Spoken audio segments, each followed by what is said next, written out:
What's up, guys? We are live. Probably, was it our first live since, well, maybe 2 weeks ago? And that was only a 30-minute show. So we're finally live for maybe a whole hour tonight. So hopefully you guys can join us. And as always, let me refresh my screen so that I can be live with you guys in the chat room. And if you have not gotten yourself a cold beer, grab one because we're going to partake in some frosty beverages tonight. Tonight's flavor of choice for me is a Yingling Light. Um, it's a good beer. I like Yingling. It's good. Oldest brewery in America. I've been busy today, so late start on my beer. Anyway, hope you guys are able to join us. Not a ton of stuff to go over tonight, so hopefully we'll spend a little bit of time chatting. But hey, Big Mo, what's up? Shark Chucker, how's it going, man? Hopefully we'll have some time to do some back and forth and a little bit of conversating about crazy stuff going on, weird stuff going on, some things that I experienced this past week, things that I'm working on going forward, and what's the NRA annual meeting is this week. So if anybody's going out to that, that's going to be a different type of situation up there. The NRA seems to be, well, they seem to be getting hit pretty hard right now, and in some cases, rightfully so. You know, I can't argue about some of the stuff that they've done and the crazy whacked out things that they have supported in the past. So I mean, we'll see. Hey, Benny Tech is in here. So not sure if the NRA show is going to be, or the NRA annual meeting, I should say, is going to be a success for them this year. I think a lot of people are going to it who may be opposed to some of the things that the NRA does, but they go to it for business purposes. That's why I'm going. I mean, I am a life member of the NRA. I paid my membership several years ago. So I don't give them any more of my money. Not that they don't ask for it constantly with mailers. But anyway, we go there for business. You know, we go there for sponsorship. We go there for, building relationships with a lot of these gun companies and manufacturers that we do business with. So it's kind of a big deal for us, money-wise, to have to go over there and deal with, a lot of the folks there to again, build those relationships and make sure that people understand that we're still out there, what we do and all that good stuff. Tomahawk M468, happy Friday to you as well. And happy Good Friday to you guys. Daniel Waters on cue. Happy Good Friday. So, yeah, man, I mean, a lot of you guys might have been off today. I tried to take off today, but worked for about 4 hours. So it wasn't like it was much of a holiday for me. The black one, hey, what's going on, man? Sarasota Shaners, what's going on? As you guys kind of ease on into the room, I'll sip on a couple of my beers.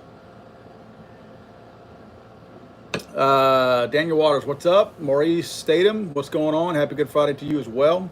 LA Chris, what's going on, dude? Yeah, I mean, we're talking just briefly and kind of informally about the NRA show. A lot of people have to go, hey, Kurt Bliss, what's going on? It's one of those things. Okay, Hike America says, I used to ship LNG into Lake Charles. Nice town. It is. It's nice over here. But I think the NRA show, people are getting kind of fed up with a lot of the stuff the NRA has done. I can tell you that I do feel like that the NRA has served a purpose at times, but I can tell you that I'm really sideways with them right now, or they're sideways with me. Man, red flag gun laws, you will never in a million years convince me that that is any kind of way other than being a direct infringement and a totally Nazi-ish kind of way to run a pseudo gun grab. And I'll never be okay with that. And man, I tell you what, this is my prediction. It is possible for the NRA to go belly up. It is possible. They lost $40 million last year. So if they've lost 40 million and their membership continues to decline, people aren't going to give them their money anymore. Even, the members that they have, a lot of the members that they have, they constantly get them, and you guys know if you were NRA members at some point or if you still are, they constantly ask you for money. So even if you're a current member, like I was a lifetime member for I don't know how many years, and constantly got mailers asking me for a new donation here or there. So with people not donating to that anymore and now having a problem with the NRA will go belly up if they do not change their position on red flag gun laws. I'm telling you, they have got to change their stance on that. Red flag gun laws are one of the biggest infringements I've seen in so long that nobody is, well, I shouldn't say nobody, that not enough people are scared of and not enough people are talking out about. Not enough people are putting forth hypotheticals with disgruntled girlfriends, boyfriends, co-workers, bosses, employees, neighbors, quote, friends on Facebook who, let's say I'm a staunch conservative and I do have some liberal friends that are friends that I don't even really know, but they follow me or they're friended to me personally on my Facebook page. They could very easily contact the DA's office if a red flag gun law is in place and report me to say that I'm a danger to myself. And they could take one of my videos and say, look at all the guns that he's got. This guy, he's a psycho, he's a gun nut, and he's preparing for something. And he told me he was going to take all his guns and kill his neighborhood or kill me or whatever. Those guys come beat my door down and take all my guns, and then I have to prove at that point that I'm innocent and that's not true. Huge infringement, and the NRA is silent about that. I've sat back for a long time and not climbed onto the bandwagon of a lot of these popular YouTubers who have beat up on the NRA, because some of them have personal access to grind with the NRA, and I think some of them like to be the rabble rouser, that I'm the guy that stirs things up and ooh, look at me, that kind of stuff. And I don't see the need for that. I'm not trying to bring attention to myself at the I guess at the sake of or at the mercy of somebody else for that matter. But anyway, I have a problem with the red flag gun laws, and there's some people that I want to talk to that I know personally that work for the NRA that I'm going to have some conversations with this coming week in Indianapolis, because I need some answers, man. I mean, I need to know what's going on. I mean, I need to know why the NRA is remaining silent on red flag gun laws. Why, do they support them? Because look, if they support them, if they openly support red flag gun laws, the NRA will not exist by the end of this year. If they come out and openly support red flag gun laws, they will not exist. Or if they do, the members that they retain that keep them afloat are definitely not in my circle, because that's not something that I can actually support. I'm going to roll back up here real quick, and that's just something informal. That's not something that I was really planning to talk about tonight. But I do see, let's see, Daniel Waters says, I can see it from both sides, to be honest. I'm not advocating for red flag gun law, but I understand the reason people think that. Look, Daniel, let me explain something to you. And I'm just playing devil's advocate here. And I know what you're saying. I mean, but I'm gonna expand on what you're saying, that you see the other side of red flag gun laws. Look, if there weren't people who abused things in the world, period, not just red flag gun laws, if there were not people who would exploit various rules and laws for their own gain or for the downfall of somebody else that they had a problem with, you know what? Maybe in a perfect world, a true red flag gun law would be okay. And do not take me out of context. I am not supporting red flag gun laws. What I'm saying is, if only people, now that means we have to be exactly right too now, but if only people who were a true threat were reported, and it was never going to be abused, and you knew without a doubt when you looked at a person, it's like they had a big X on their forehead. Oh, that person's guilty. That's the only way a red flag gun law can actually exist and be fair. And it's still not fair because our Constitution doesn't allow that. So constitutionally, that's not something that should ever be allowed. But this law will be, and I promise you this, red flag gun laws will be abused far more than they will ever be used for good intentions and good reasons. There's too many divorces, there's too many breakups, there's too many people drinking, doing drugs, like I'm one to talk, right? You know what I mean? There's too many people out there doing things that they should not be doing. There's too many people screwing around on their spouses or their boyfriends and girlfriends. There's too many people stealing from one another, lying about each other, hating on each other. There's too many feuds on Facebook. All these things are just recipes for disaster. When you throw in the option that now I can make a phone call, and my neighbor who blew his grass into my yard today, and I've asked him for the 50th time not to do that, and now I've had enough, well, guess what? I know he's got some guns. And boy, I sure can get at him now. I'm going to call the DA's office and say, I told this guy not to blow grass in my yard, and he threatened to shoot me with one of the guns in his house. Next thing you know, they're beating his door in over there, and I'm standing at the property line laughing as they haul him off in handcuffs for questioning, and then they back a van up to his house and haul all of his guns off. Now the responsibility is on him to prove that I'm a liar. That's not right. We should never live in a society where that kind of thing can take place. That's stuff that happens in the movies. That should never exist in real life. And I know what you're saying, Daniel. I'm making a point that this is why this is going to be a law that is abused more than it could ever be. I don't ever feel like there's a reason for being able to do that. You got to let things take place.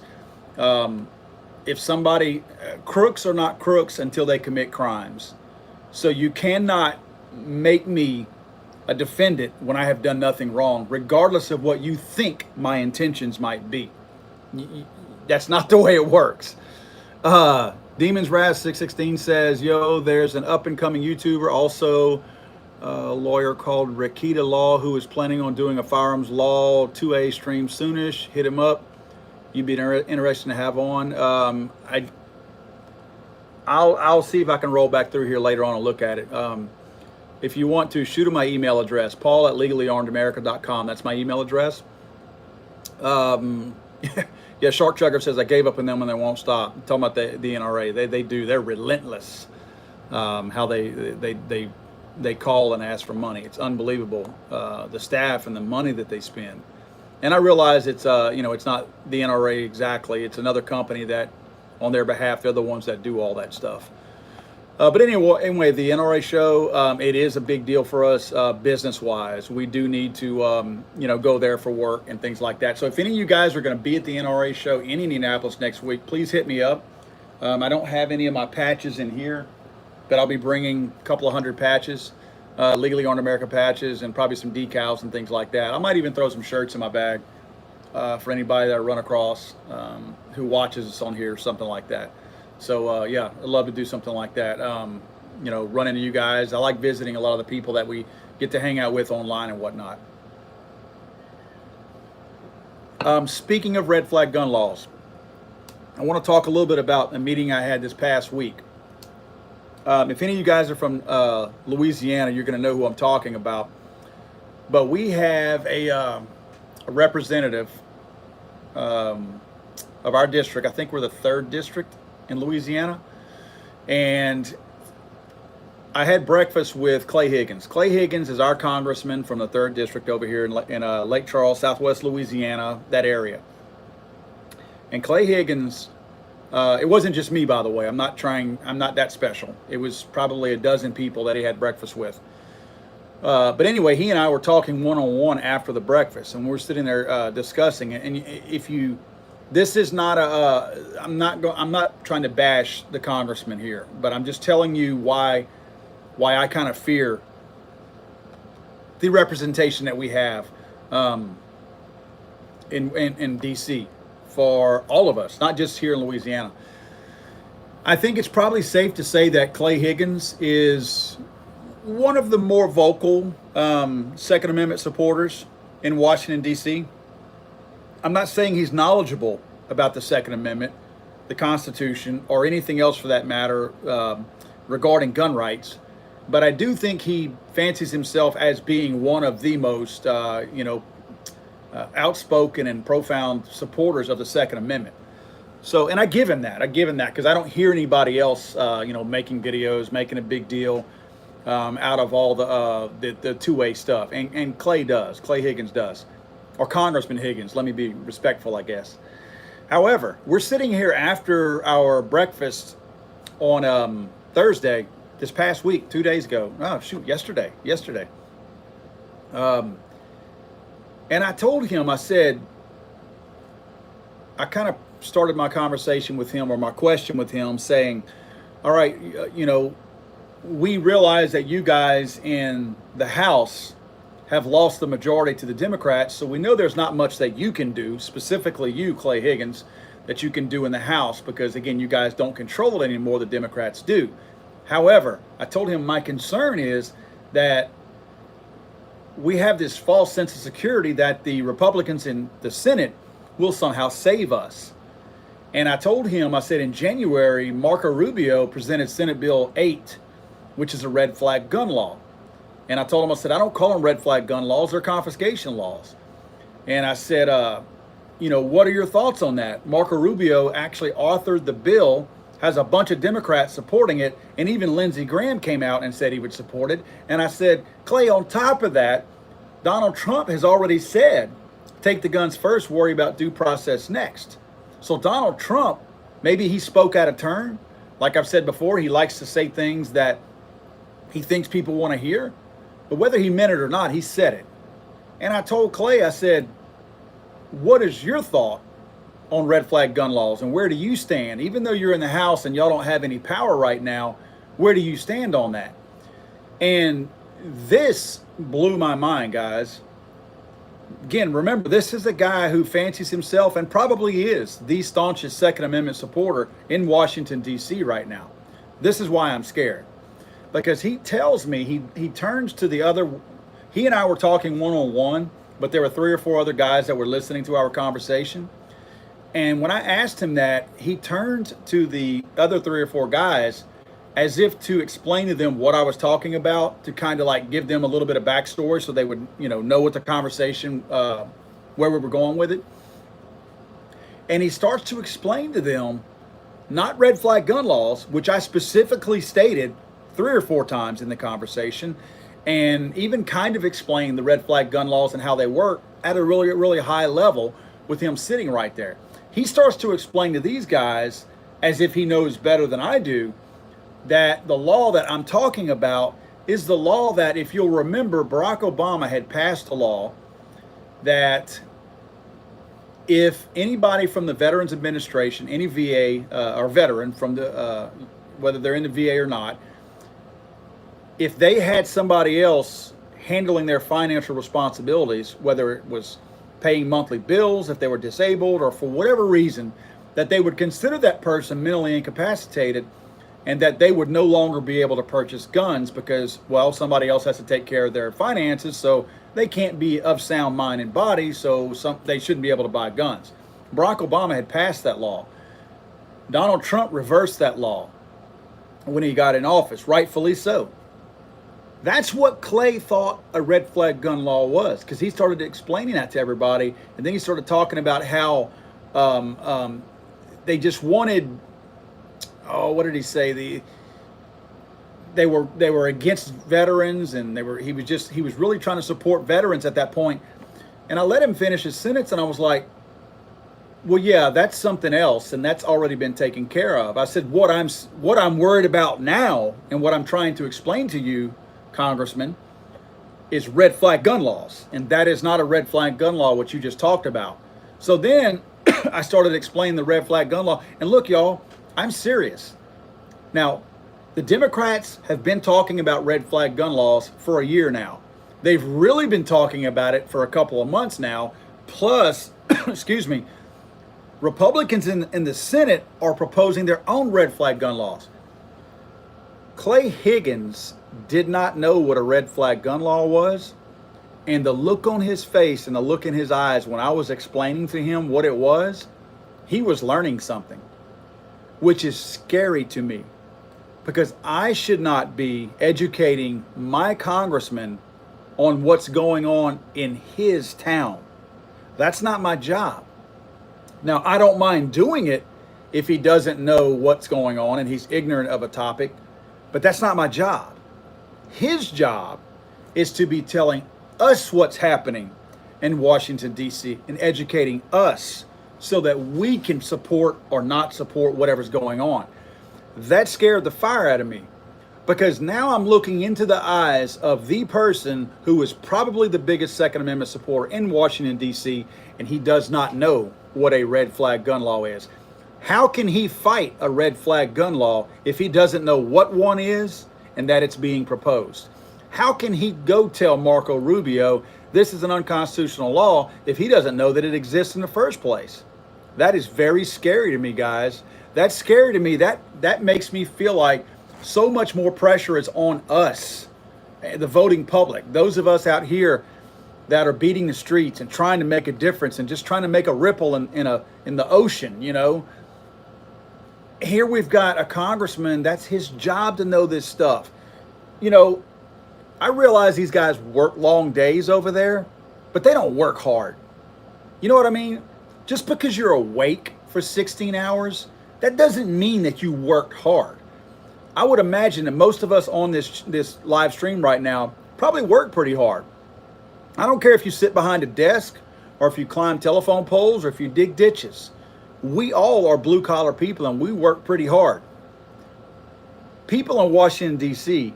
do not know what it's like to work like we do. And I can promise you, they don't produce the amount of sweat in a day that we probably produce in half an hour. So they're not overworked.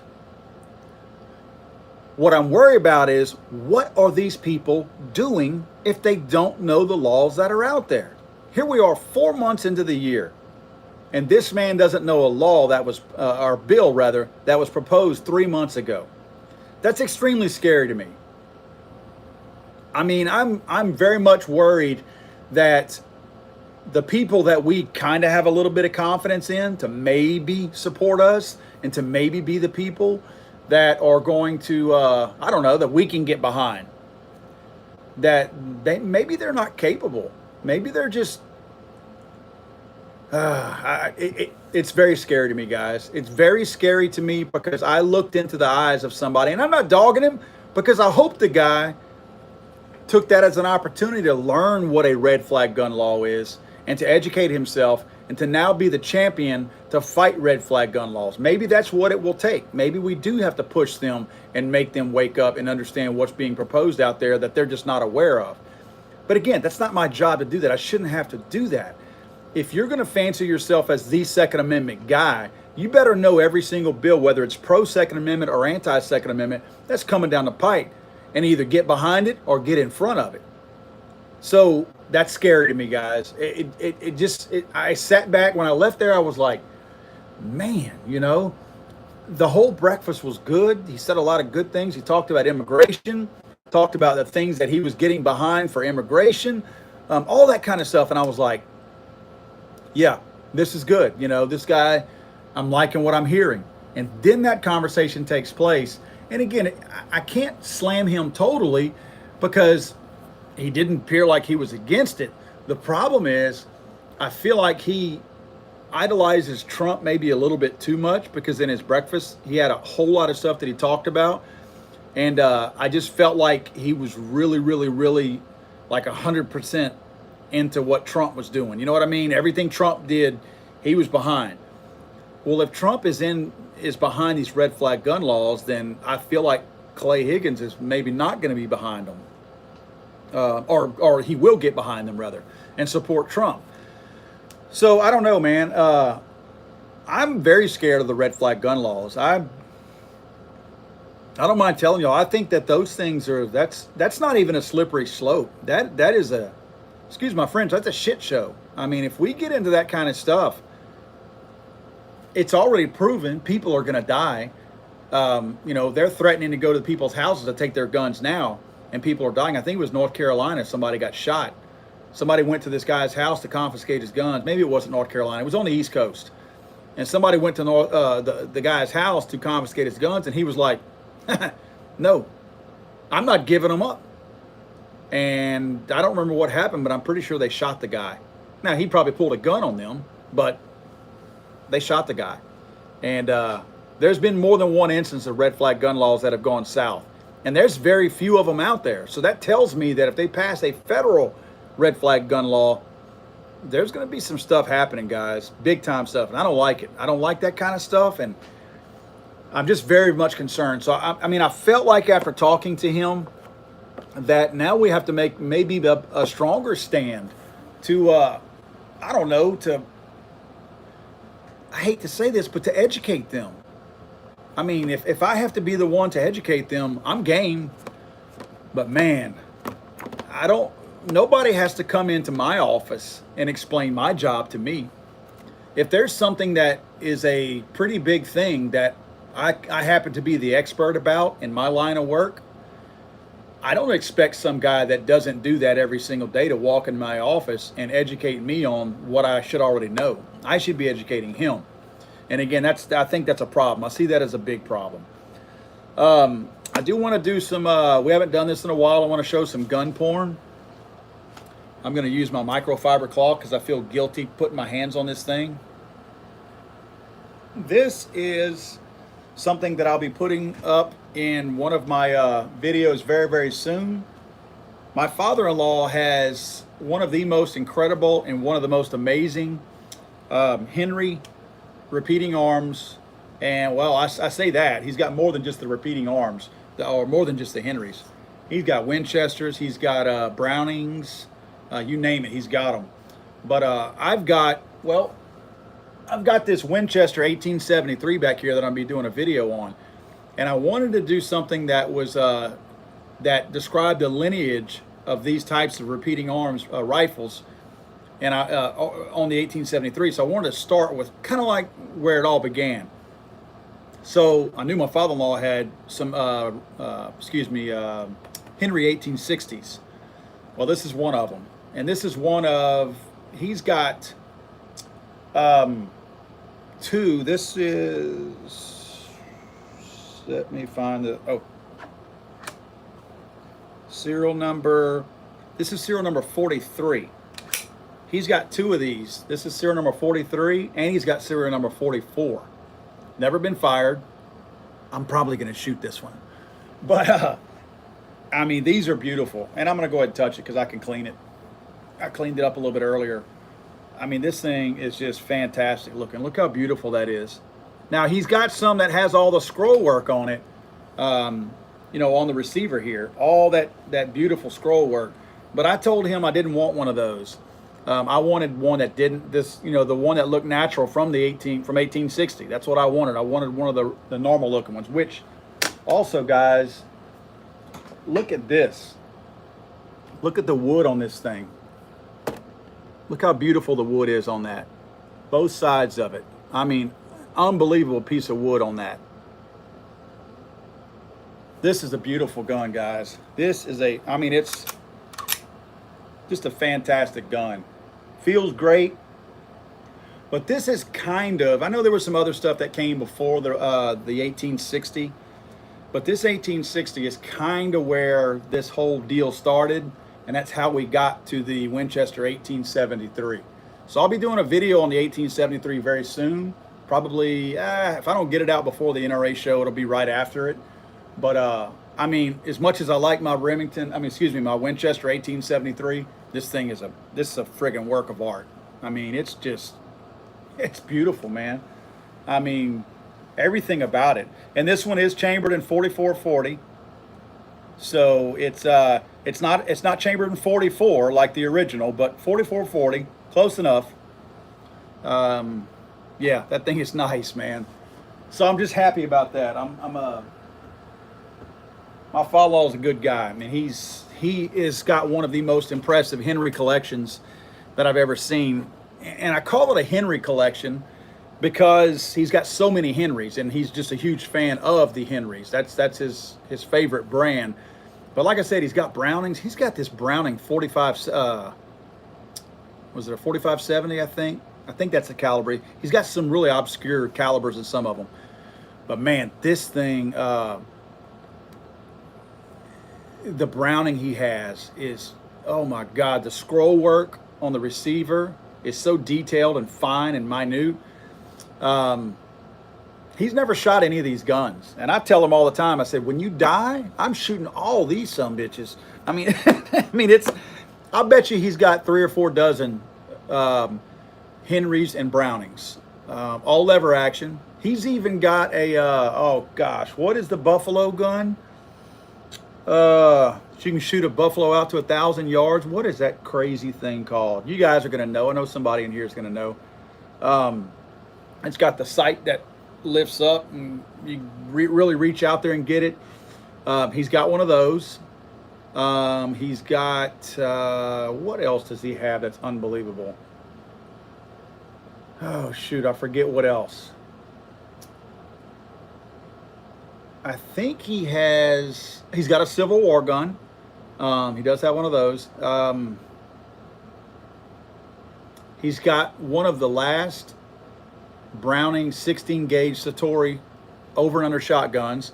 He was my father-in-law used to raise champion bird dogs, and he hunted all the time. Crazy hunter. I mean, reloaded shells, unbelievable the stuff he used to do. I mean, it's funny, I didn't meet my wife through guns in any kind of way, but whenever I met my father-in-law, I was like, yeah, this dude's pretty cool. I mean, he hunted a lot, has awesome taste in guns, reloaded his own stuff. I mean, just good guy. So I'm excited. I'm excited to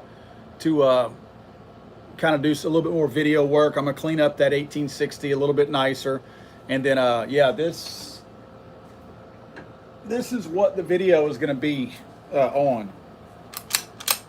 My Winchester 1873. If you guys haven't seen this thing, I love it. The case hardened steel. I mean, that's a beautiful little gun right there. So I'm really excited to shoot this thing. This is cool. I'm just so much lineage. What is it? The rifle that won the West, or the gun that won the West? This is it, you know. So this is gonna be fun. It's gonna be a different video for me.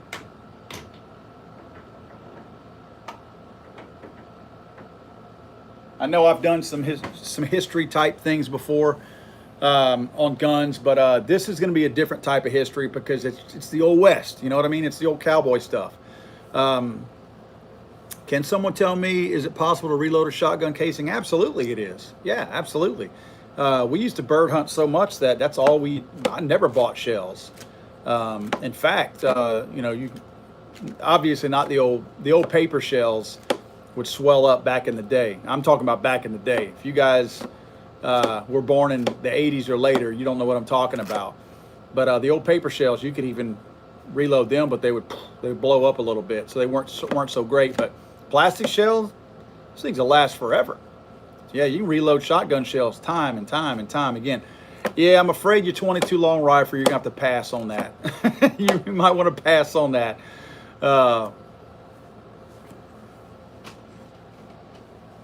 Let's see here, guys. I'm just looking at some of your comments here. I am trying to see. Oh, I did want to mention, if you guys don't know,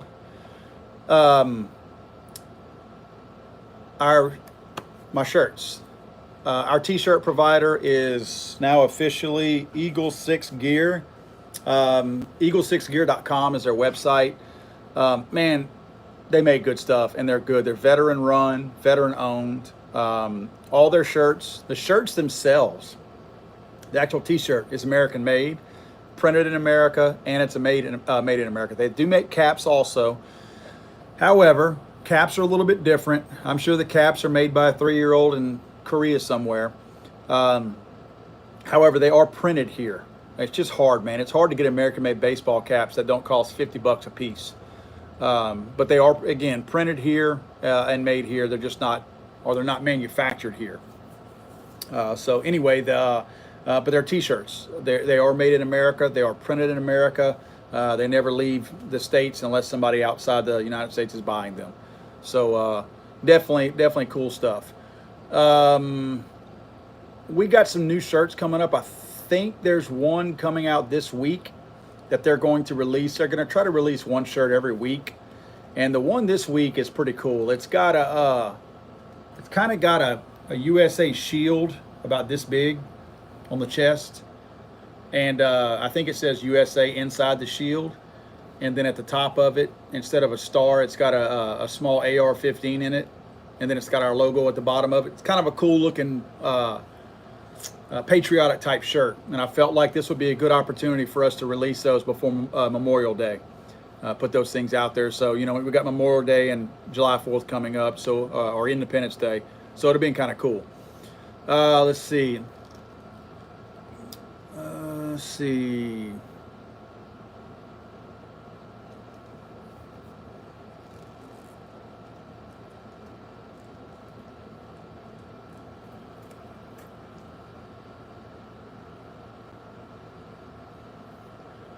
It sounds like Terry Dean might be drinking also.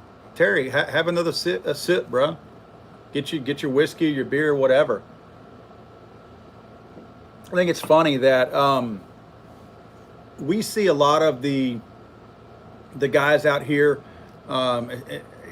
It's usually on Twitter, apparently on YouTube also, where these guys are a bunch of yeah, well, obviously, where these guys are a bunch of I'm going to save the world and they're not going to do this to me. And it's funny how these guys, a lot of these guys out there, and Richard Portella says, I love reading your tweets. I'm kind of brutal on my tweets. Anyway, it's funny how some of these guys out there, they think that they're going to rush the Capitol. They're going to go take back the country. They're going to, from my cold dead hands kind of thing. And that everybody else that's not getting in line to run down to the Capitol, to burn it to the ground, to take back their Second Amendment rights and all this kind of stuff, that somehow or another they're not true Americans and they're not patriotic. But I don't see these jackasses doing it either. You know what I mean? They want to get in line and they want to act like they're Billy Badass and that they're going to go over here and that they're going to go overthrow the government to take back their rights. But they don't want to do it. They don't want to be the one leading the charge. They want to stand in the back of the line and probably not even get in line, to be totally honest with you. The problem that makes them dangerous is that they have an internet connection, because that's all they're good of. And y'all don't have to boot this guy out of here. He's clearly a dipshit, but it's one of those things that these guys run their mouths. I don't even know what he's talking about now. Oh, okay. Yeah, we're not going to turn this Terry Dean channel, we're not going to turn this into a religious conversation, because you really don't want to get into a religious conversation with me. Not if you're supporting Islam, because radical Islam is garbage. And I'm going to tell you right now that I'll boot you off this channel, because we won't have a religious conversation. You will lose. Now, if you want to act like you're Billy Badass and you're going to save the world, and that you're the only guy in this whole room that is a true defender of the Second Amendment, I'm okay with you staying in here for that. Yeah, see this guy here. Look, I'm gonna boot this guy mainly because I don't want to turn this into me schooling some jackass on his stupid made up child molester religion. So I'm going to boot this guy.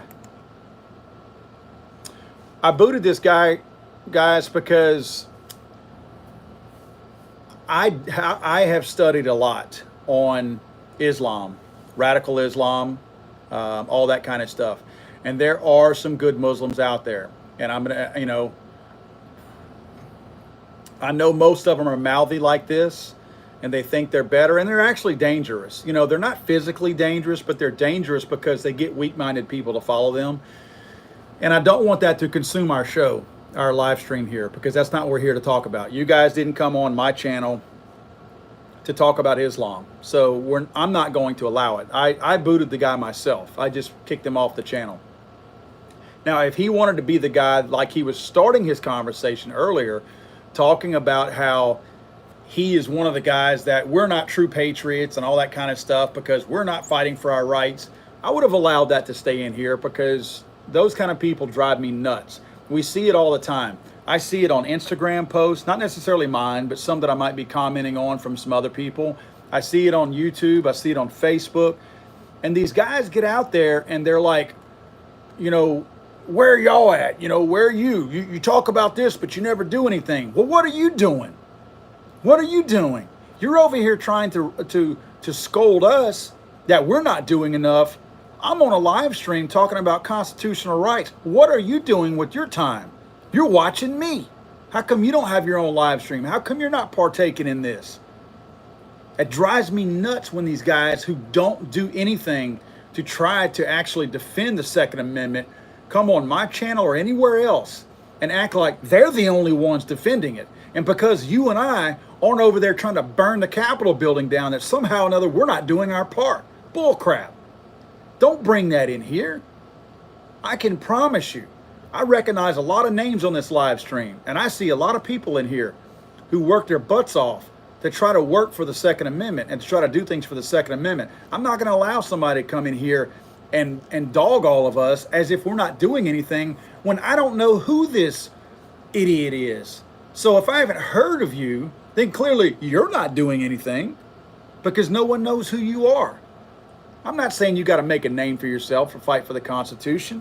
And look, the right way to do it is not burning the Capitol building down. Believe me, that's not the right way to do it. That's how you get martial law.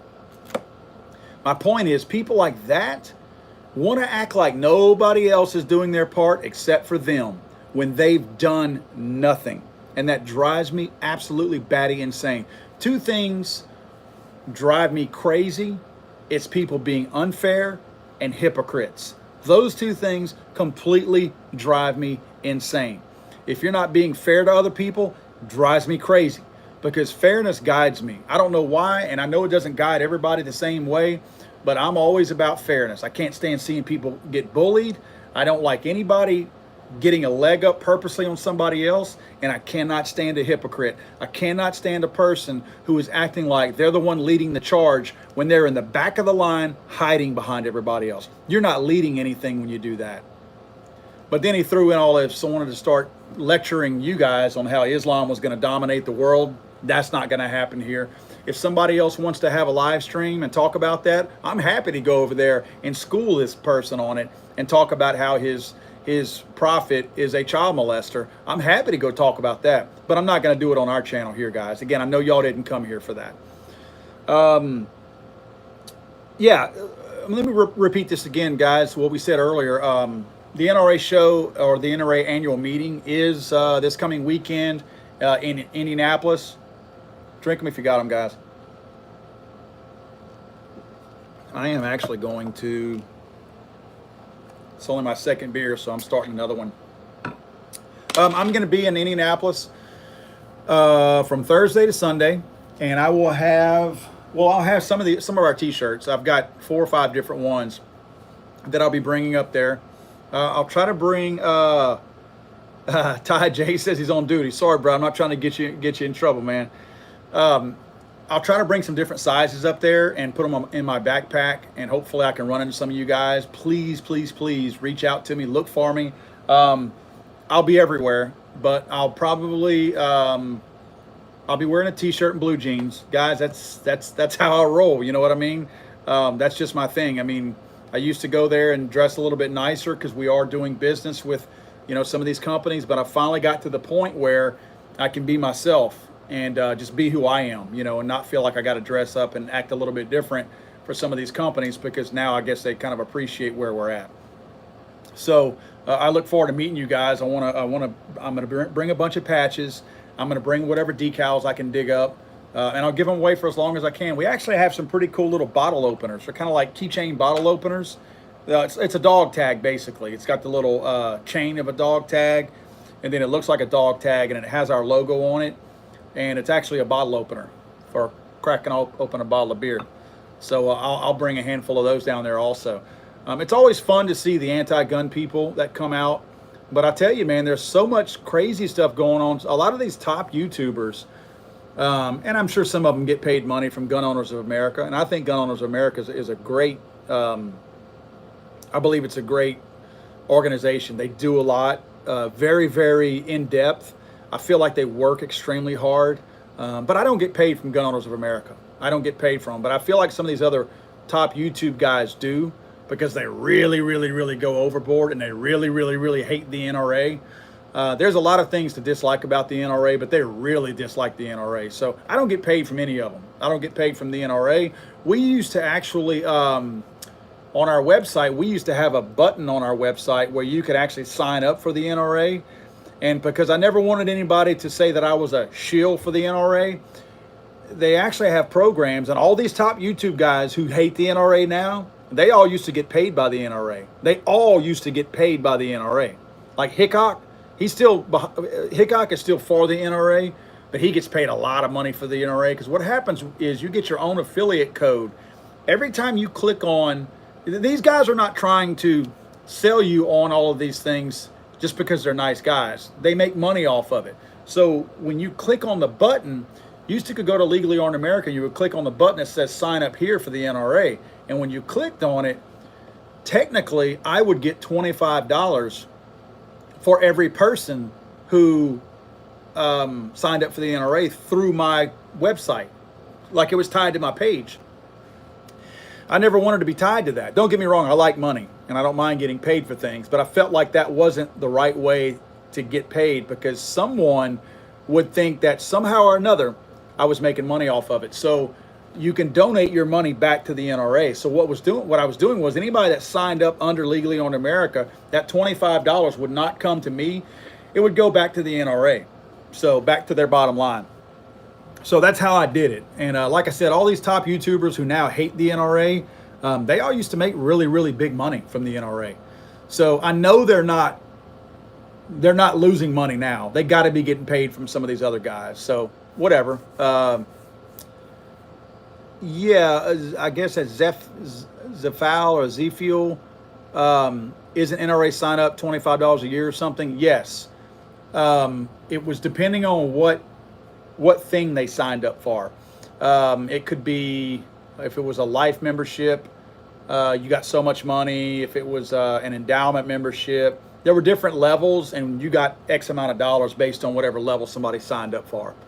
Anyway, we don't get paid by any of those guys. I do believe, I know some people from the NRA.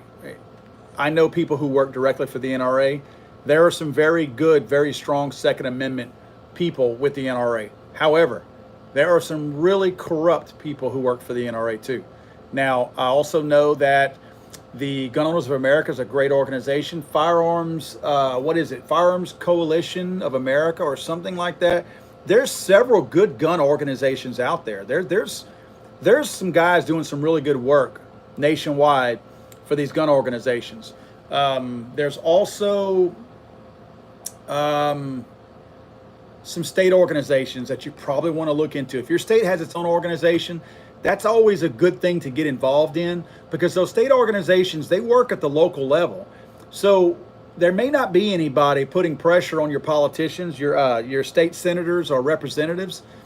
These local organizations will do that. So if there's no local chapter of Gun Owners of America, say in Louisiana, for instance, then it's just you and I fighting them. There's no one else to fight at that local level in our capital. The national organization is not going to come to the state level to fight the fights over here. So it's kind of up to us. So that's why it's always important that if you do have some local organizations that are the guys that push that kind of stuff, man, get behind them, because they can really deflect things and help you at that state level, and even maybe down to the municipal level too, because there's some, depending on what state you're in, there's some crazy municipal laws, parish and county type laws out there. Anyway, what's this? Big Mo asked, did I ever get my play button? Nope, no play button for Paul. What he means by that is when you are with YouTube and you get over 100,000 subscribers, you get this big fancy plaque that is a gold play button, and it's got your name on it and all that kind of stuff, and it says something about 100,000 subscribers or something. I'm almost to 150,000 subscribers now, and I haven't gotten it, so I'm not getting one. YouTube's not giving me a play button. They don't like what I do here. They devalue and demonetize all the stuff that I put out anyway, so I guess they figure they're screwing me already out of money. Why waste the money on a YouTube button? Because they probably figure I won't hang it on the wall, which I wouldn't. I mean, honestly, I'd probably take it out to the range and see see what caliber it can handle before it actually gets a hole blown through it. That'd be an awesome video. What a great thing that would be to have my plaque with my YouTube button come in, and I actually reached 200,000 subscribers because of the video that I put together. Is actually a video of me blowing a hole in the YouTube button. That'd be awesome. Yep, I want to something real quick. Ty J says something about USCCA. That's the insurance you get if you're a concealed carry holder and you happen to shoot somebody. I actually have that same policy. I have the whatever the top plan is, and I pay for it. They didn't give me the plan. I pay for the top plan because it gives you representation, legal representation from qualified attorneys if you happen to have to defend yourself. I hope I never have to use it. I pay for my dues annually, and you actually, I don't have my wallet on me, but there's a card that you have, and if you get into a fight, a gunfight, it tells you, it gives you an 800 number to call, that you get your legal representation right away, and it tells you the things to say at the site, like what you tell the officer, you tell them you're waiting on your legal counsel or whatever. I mean, it tells you everything. It's really step by step and very good. It'll keep you out of prison is basically what it will do. Let's see. I'm trying to catch some of you guys' stuff. We got 8 minutes to go, so I'm scrolling back a little bit to try to get some of your questions or whatnot.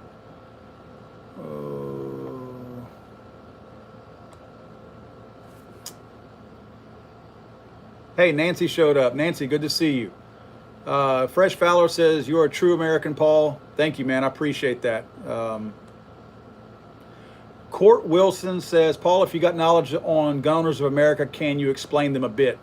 Gun Owners of America is like they don't do the same thing as the NRA, but they're like a smaller version of the NRA, a little bit more committed, a lot less funded. They're not as heavily funded as the NRA, but their intent, I see them, put it to you this way. I've never seen Gun Owners of America not fight a bill that I disagreed with, and I've never seen Gun Owners of America not fight for a bill that I wouldn't fight for myself. I feel like their Second Amendment position is perfectly in line with mine. Like the NRA won't speak out against red flag gun laws. The NRA wouldn't talk about bump stock bans.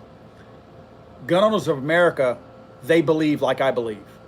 And I've never felt like there was a disagreement between us, you know? So, I mean, again, I support them. I think that they're good at what they do.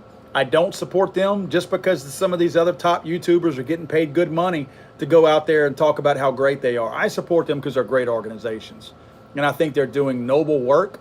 And in fact, I want to say I think their president was down in Louisiana last week or the week before. And I couldn't go because my wife was driving back in from Florida with my little boy. So I wasn't able to go. But I know that Josh from Acadian and Armament and Predator Silencers actually went.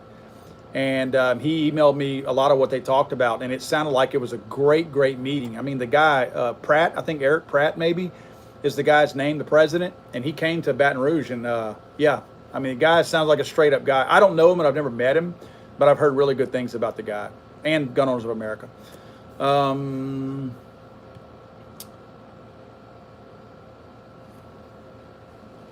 Let's see.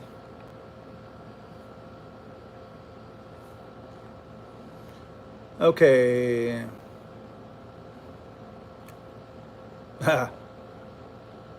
Court says, thanks, Paul. Appreciate that. And you said my first name right. Dude, it's spelled K-O-R-T. Who's pronouncing your friggin' first name? I mean, to me, it's pronounced like it's spelled. So, but no problem at all. Yeah, that's another thing. Thy staff, thy will says most of the money NRA receives does not go towards lobbying for gun rights. This was mentioned in a recent article in New Yorker. Man, I gotta say that I can't get behind that article. I know what you're talking about. I've seen the YouTube guy, Mr. Guns and Gear, share the article. I've seen the Iraq veteran guy share the article. I've seen the military arms guy share the article. The article is from a very, very ultra uber liberal website. So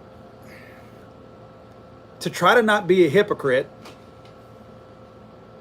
if I'm going to bash a liberal website for 99% of what they say, and then that 1% of the time they say something that I happen to like, so now all of a sudden I get behind them, I don't think that makes me a very genuine person. Now, I'm not saying these other guys are not, because I don't know what their thoughts are on the rest of those people's publications. They may actually think those are good organizations. They may actually think the New Yorker is a legitimate news source. You know what I mean? Like they may look at the New Yorker like I look at, I don't know, The Hill or someone like that, and consider them a valid news source like I consider other people. So I get that. I don't have a problem with them sharing that if they feel that.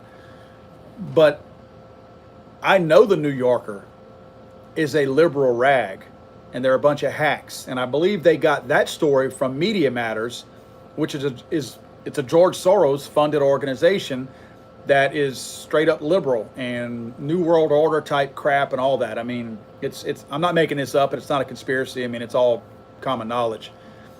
So it's hard for me to, with a straight face, go read that article in the New Yorker right now that spills the beans on the NRA and feel like I'm not being a hypocrite about it because of all the times that I've said the New Yorker and Media Matters were garbage. Now all of a sudden, just because if some of these guys that hate the NRA so bad, now they're sharing this story like, ooh, look, I told you. Well, that's not very genuine to me because I wouldn't expect you guys to be okay with me doing that. You know, wait a minute, Paul, all the times you've said this was a hack organization, and now just because they happen to agree with you, all of a sudden they're wonderful and beautiful? Nah, I can't do that. I did read the article. I did read where they said how much money everybody was making. I believe some of what's in there. I don't think that the whole thing is untrue. But I mean, I know it's got to be embellished in some ways, and that's what worries me. I don't know how much of it is true facts, because anytime somebody's writing an article about an organization that they absolutely hate, they're going to round every number up or they're going to round every number down to fit their political agenda. So I know I can't believe this thing 100%, and I kind of wish people wouldn't act like this is gospel. You got to read it with an open mind and realize who's writing the article and that there may be some untruths in there.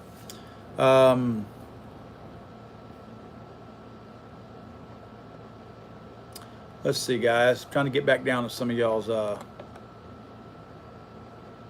Raymond says, Paul, when again are you going to be in Indianapolis? I'm going to be flying in Thursday morning, so I will be there Thursday through Sunday. I fly back home, so I'll be there the whole time, and I'll be at the convention the whole time. See you later, Benny Tech. Benny Tech has to go. 3 a.m. in Germany. Good night, buddy. Good night. Thank you for joining us. Yeah, man, a couple things. Oh, at the NRA show, a very, very good friend of mine who works for an import business, he imports guns. He bought me a ticket for some country concert in Indianapolis next week. If any of you guys know me, you know that I am not a country and Western music fan. I don't like it. I don't know anything about it. When he told me who the guy was, it was like I was supposed to know, like he had said Elvis Presley or something. Like I was supposed to know the person's name and supposed to be impressed with it. He said, I got his tickets to this concert. And I'm like, was that a comedian? He's like, no, it's a country music concert. I'm like, all right, I can't wait. I am not a country music fan. So I'll be drinking a lot of beer that night. So whatever night the big concert is in Indianapolis for the NRA show next week, I'll probably be pretty under the weather the next morning because I'm going to have to drink that country music away. I can't stand it, man. And I'm sorry, I'm not judging you guys that like it. This is just not my thing. I like rock and metal. I like my music heavy. Oh. What else was I going to mention? Somebody had said something up here real quick that I wanted to comment on. Oh, I know what it is. Man, look, before we go, I want to explain to you about a video that I'm working on, the research on right now, and I'm very excited about. In fact, if any of you guys, yeah, Pantera is a big, gets one of my favorites. It's if you guys are local down in Southwest Louisiana, hit me up because I need some actors.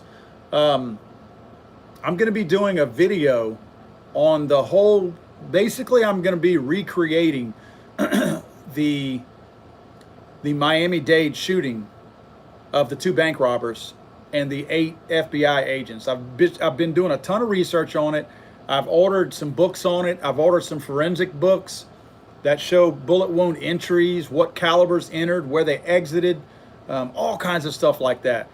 And I've got a car dealership down here that they're gonna loan me all the cars, and I'm gonna place the cars exactly where they were during the shootout, and I'm basically going to have the actors pretty much stand in place with the guns that they use, and I'm going to narrate like they'll be standing still, and I'll narrate it and talk about everything that happened in that whole thing.